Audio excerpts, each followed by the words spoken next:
All right, are we ready? Chapter 4 of Morris Gleitzman's Boy Overboard, read by Natalie Hamilton. No bang. That's all I think as I claw my way up the side of the rocket crater towards Bibby. Rubble scrapes my fingers raw, but I hardly notice. No explosion. That's good. Unless I missed it when the tank was screeching, or it was muffled by Bibby's long skirt, or someone's invented a silent landmine. I'll stop thinking about that and keep climbing. I can't smell any explosion. That's good too. When Yusuf's grandfather demonstrated a landmine exploding to us kids in the village, the smell was gross. Worse than Moose's socks. Hang on, Bibby, I shout frantically. It's going to be okay. They can't hear me. Yusuf is yelling too loudly, and Bibby's screams are filling the air like desert birds after a battle. Please, I pray, don't let her legs be blown off, not even just one. I fling myself over the rim of the crater. Bibby's on the other side of the soccer pitch, surrounded by war wreckage. She's standing rock still, one leg straight, the other crooked. Yusuf is kneeling next to her straight leg, pushing down with both hands on her foot. As I run to her, I see what's happened. The mine hasn't gone off because Bibby's weight is still on it. If she moves her foot off the metal plate, the mine will explode. Bibby, I yell, don't move! It's a dumb thing to say, and I can see from the tearful glare Bibby gives me that she thinks so too. I drop to my knees and press my hands on top of Yusuf's. Ow, says Bibby, that hurts. Why didn't you keep an eye on her? I shout at Yusuf. Immediately, I wish I hadn't said that. Yusuf looks as miserable as I feel. I'm sorry, I say. It's not your fault. The government's supposed to have cleared all the mines this close to the village. That's what they said 7 years ago, mutters Yusuf, sliding one hand off Bibby's foot and rubbing his leg stump inside his baggy shorts. I'm sorry, Jamal. So the implication is that Yusuf has one leg because it's been blown off by a landmine. That's why he's rubbing his leg. If you hadn't worked that out. It's my fault, says Bibby. I saw something I wanted for my bird migration project. She's pointing to a chunk of rusty debris nearby, an entire wing section off a fighter plane. I don't say anything. I can feel Bibby's foot trembling. Her lips have gone pale. The poor thing's terrified. This is not the time to remind her that our school is meant to be secret, and it won't be secret much longer if she starts dragging 10-metre pieces of project material into the house. Think for the moment as well, think right now, why is the school they go to secret? Why is it a secret school and their parents are running it? So what does that tell you about Jamal and his family and what they think is important and all of that sort of stuff? Back to it. What are we going to do? She whimpers. Don't worry, I said. I'll think of something. Just remember the secret of soccer. Never give up, even when things are looking hopeless. Bibby bursts into tears again. Don't say hopeless, you camel pup, she yells. I look around for help. The village isn't that far away, and I know Yusuf will hop like the wind if I ask him. But I don't. If the wrong people come to rescue Bibby and see she's a girl, she'll be in almost as much trouble as she is now. So the implication there is that it's life, and being a girl is risky. Being a girl and being out is life and death situation.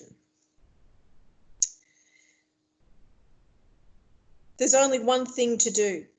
I stand up and put my foot next to Bibby's.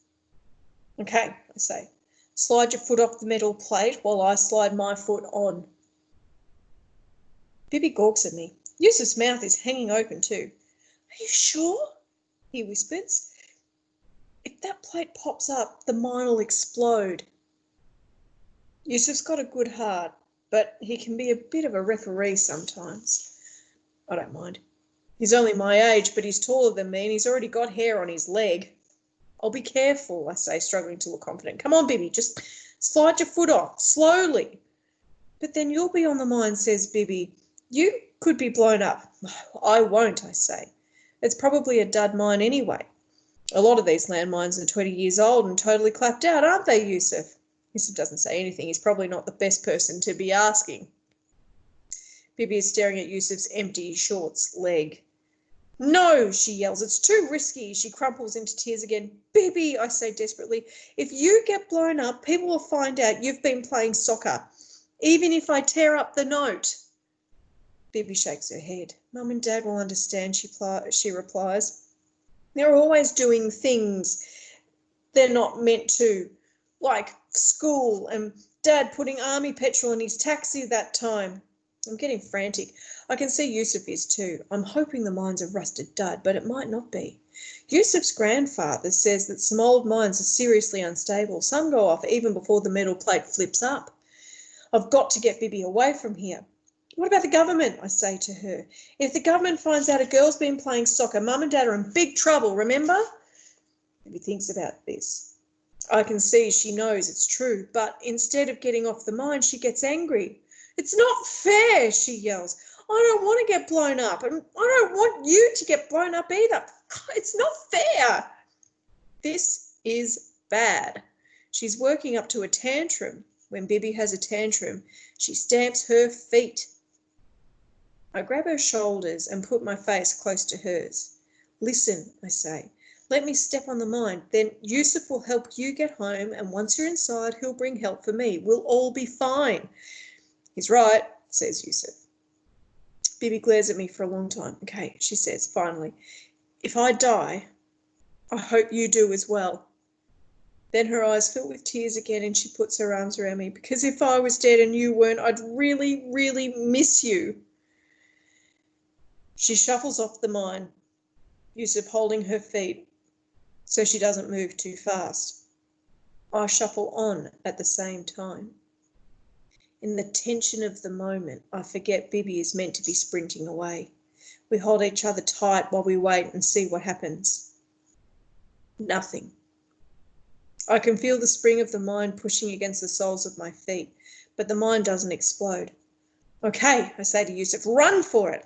It's not a very thoughtful thing to say to a kid with one leg, but I know Yusuf doesn't mind. He grabs his crutches with one hand and Bibi with the other. She's still holding on to me, her dark eyes staring at me fiercely. Jamal, she says, I like soccer and I'm going to keep on playing it. She hugs me, then thinks of something. Unless you're dead, because then I wouldn't feel like it. She gives me a final hug and hurries away with Yusuf. I look down at the metal plate under my feet. It doesn't look very rusty. It looks quite new, which is good. New mines are better. The coloured wires haven't faded and the bomb disposal experts can see which ones to snip. Of course, if I was a desert warrior, I'd have a go at snipping them myself. No, don't even think about it. Bomb disposal experts do years of training, plus practice at stopping their hands shaking. Best to leave it to them. Even though my hands are shaking inside, I'm feeling more relaxed.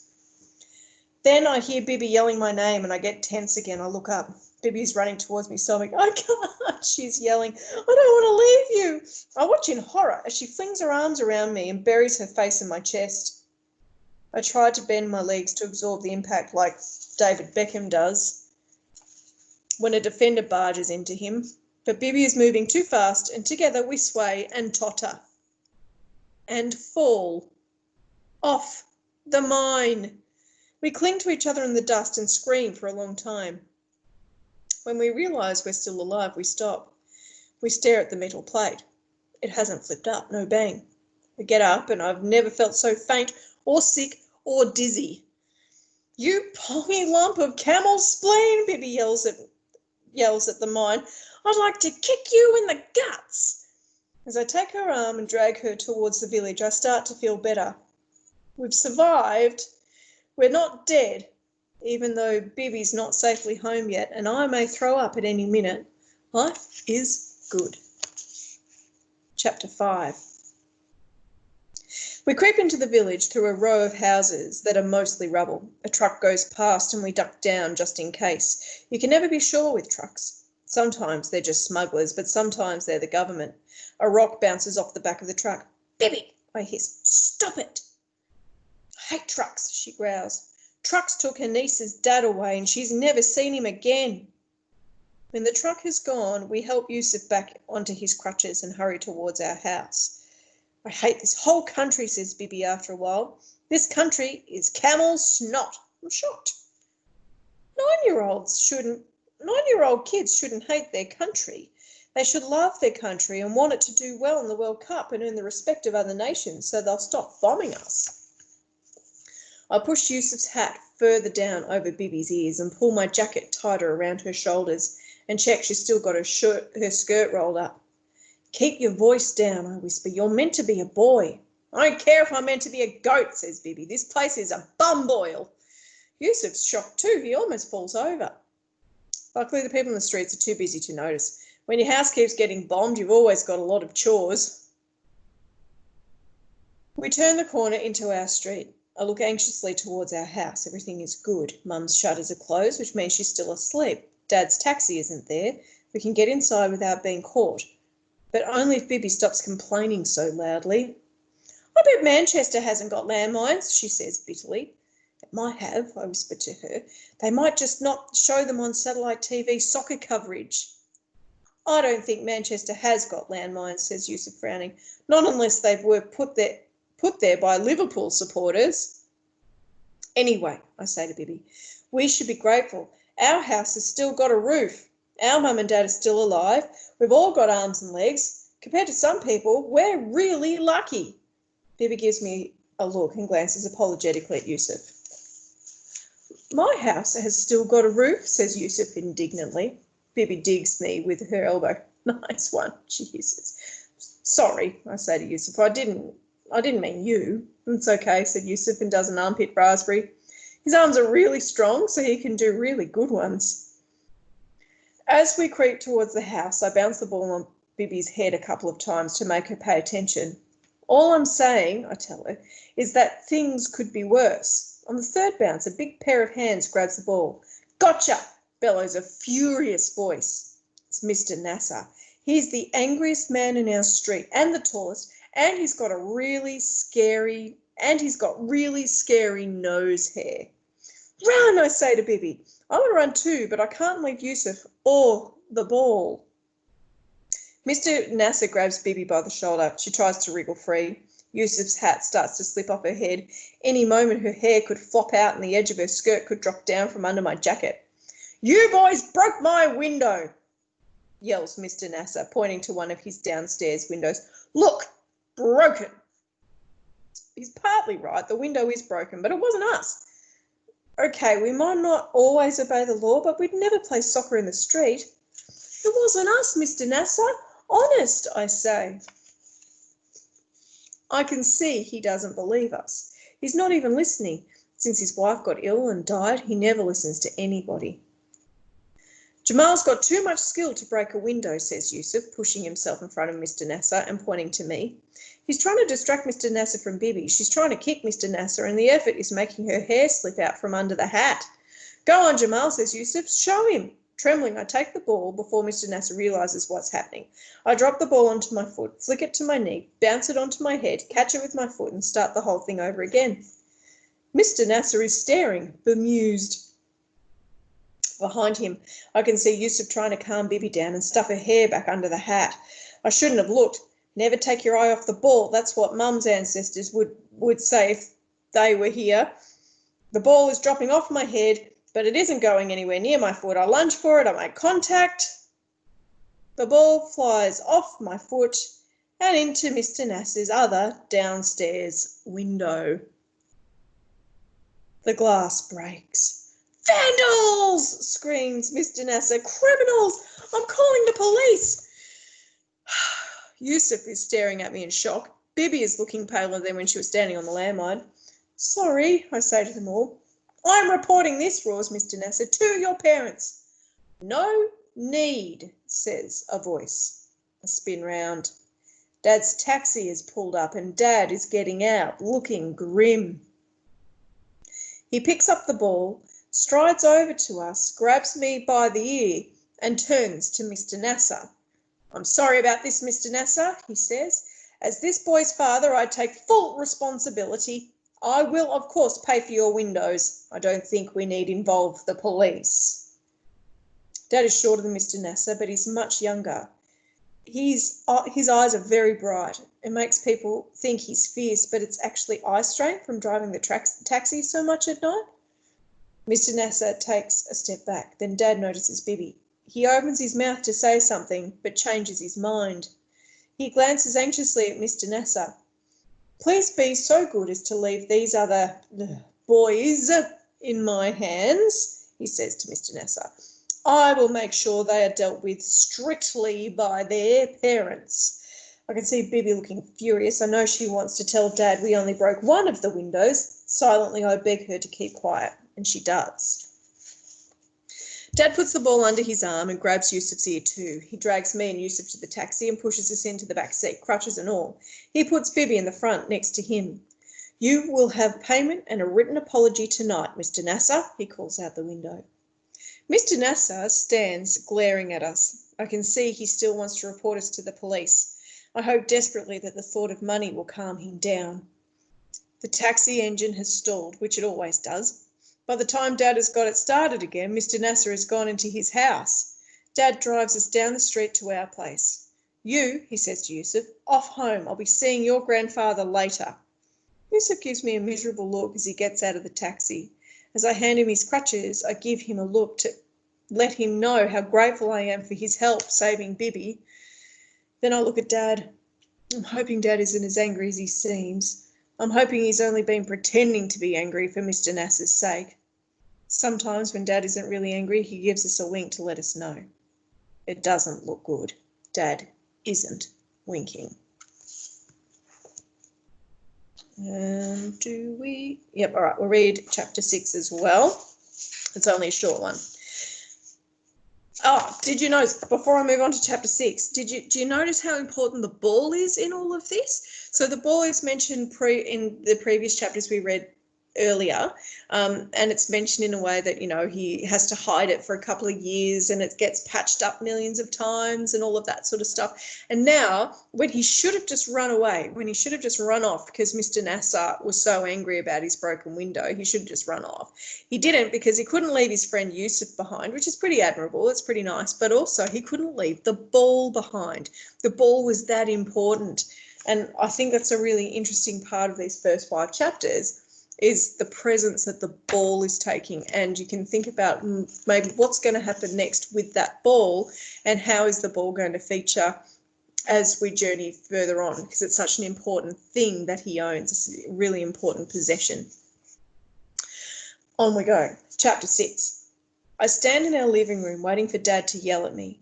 I can hear him in the bedroom talking to Mum, which is a bit strange. You'd think he'd yell at me first, then tell Mum about it. Perhaps he's asking Mum to help him yell at me. She's a teacher, so she's more experienced at yelling. Notice she's a teacher, so she's the one who's running the illegal the illegal school, or we can assume so. Bibi punches me in the arm. Sorry for causing so much trouble, she whispers. I rub my arm and give her a grateful smile. It's okay, I say. It was a great goal. You're a better kicker than me. You might improve with practice, she says. I decide not to tickle her for being cheeky. Thanks, I say. Perhaps she's right. Perhaps that's how bakers get to be desert warriors. Practice. Bibi punches my arm again. We have to tell Mum and Dad we only smashed one window, she hisses, eyes shining fiercely. Then she frowns. They probably won't believe us, not now we've broken the law and with me playing soccer. They may like the idea, I say, nodding towards the bedroom. They might be glad you've been getting some exercise. You've got to hope. Bibi doesn't look even a tiny bit hopeful. Then Mum and Dad come out of their room, and I don't feel hopeful anymore either. Dad's face is pale and grim. Mum's eyes are red and her lips are thin with stress. I brace myself for yelling. But it doesn't happen. Instead, Mum and Dad put their arms around me and Bibi. They squeeze us both tight. I can't believe it. A family hug. They must be pleased about Bibi getting the exercise. Wait till I tell them how good she is at kicking. Jamal and Bibi, says Mum softly. You know we love you very much. Yeah, I say, glowing with happiness and relief. Yes, says Bibi. She sounds pretty happy and relieved too. No matter what happens, says Mum, you two are the most precious things in our lives. I know, I say quietly. It's true. Mum and Dad's parents are all dead in the war, and Dad's brothers. There's only the four of us left. Mum is crying. I can feel her tears on my head. I don't understand. I'm pretty sure she's not crying about the broken window. She must be thinking about our poor dead relatives. Now I'm thinking about them. My eyes start to fill up too. Not with painful tears, with the other kind. I'm just so grateful the four of us are here together, safe. Dad crouches down and looks at me and Bibby. I've never seen his face so serious. We've got to leave this house, he says. I stare at him, stunned. What? I say. Dad bites his lip and looks like he can't believe it either. Then he clenches his teeth and carries on. We've got to get out of the house, he says, tonight, and we can't ever come back. I feel like a landmine has just exploded next to my head. My brain can hardly take in the words. Then I realised what has happened. It's not that bad, I gabble. Mr. Nasser probably won't go to the police, and nobody saw Bibby playing soccer. Honest. We don't have to leave. The landmine didn't even go off, says Bibby. Mum stares at her. I can see Mum is having trouble taking everything in too. She gives a big sigh and a sob comes out with it. It's not that, says Mum. It's not any of that. Then why do we have to leave? I say frantically. Is it the brake lights on the taxi? It's not fair. The government shouldn't persecute a person just because their brake lights are temporarily out of order. It's not the brake lights, says Dad quietly. It's something much more serious than that. I knew it. The army petrol Dad bought from that other taxi driver. Dancing donkeys. He only did it once. He was desperate. You just can't be a taxi driver without petrol. Passengers hate it when you switch the meter on and then ask them to get out and help you push the taxi. Mum takes a deep breath and wipes her eyes, and I see she's got chalk dust on her cheek. It's the school, she says quietly. The government has found out about our school. Suddenly it hits me. I look around the living room. All the school stuff is gone. Normally our living room is fully equipped. School for 8 kids. Blackboard, floor mats, books, paintbrushes that we're always squabbling over because there are only 3 of them. All gone. How did the government find out? I asked, my voice wobbly with shock.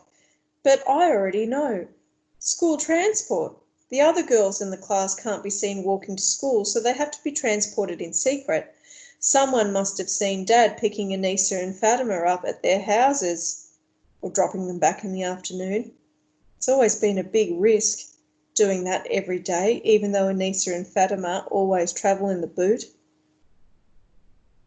Mum is staring at the place on the wall where her beloved blackboard used to hang. Now I understand why she's crying.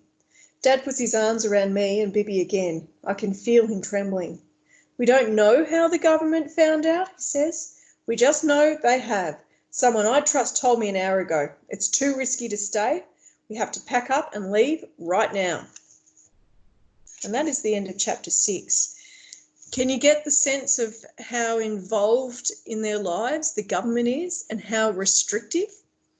And there are so many references in these chapters that we've just read about the government does this and the government bans that. And if the government finds out, and now someone's found out about these girls potentially being transported to and from an illegal school. Remember, women and girls are not to be educated. They're not to learn how to read and write.